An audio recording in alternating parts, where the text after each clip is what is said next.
நீ இன்னைக்கு நல்லா ஒரு தரமான வாழ்க்கை வாழ முடியலன்னா அதுக்கு காரணம் பிசாசு இல்லை, உன் கணவன் இல்லை, உன் மனைவி இல்லை, உன் பிள்ளைகள் இல்லை, உன்னை சுற்றி இருக்கிறவங்க இல்லை. நீ அவங்கள நான் உன்னை சொல்லட்டுமா, உன் லைஃபை ஆண்டவர் யார் கையிலையும் கொடுக்கும். உன் லைஃப் அவங்க முடிவு பண்ற அளவுக்கு கர்த்தர் அவ்வளவு முட்டாளா? பிரார்த்தனாவுடைய சக்சஸ் என் கையிலேயே கொடுத்துக்கிறாரு.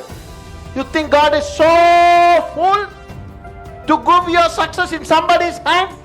உன் வெற்றியை, உன்னுடைய காரியத்தை, உன்னுடைய ஜெயத்தை, உன்னுடைய ப்ரமோஷன், உன்னுடைய நல் வாழ்க்கை ஆண்டவர் இன்னொருத்தர் கையில கொடுத்திருக்காரு. நம்புறேன்.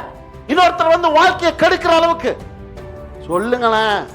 அவ்வளவு முட்டாளன்னு நினைக்கிறேன் கர்த்தரை. உன் வாழ்க்கை யார் கையில தான் இருக்குது? உன் கையில.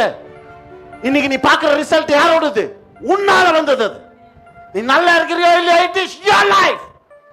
You have decided that.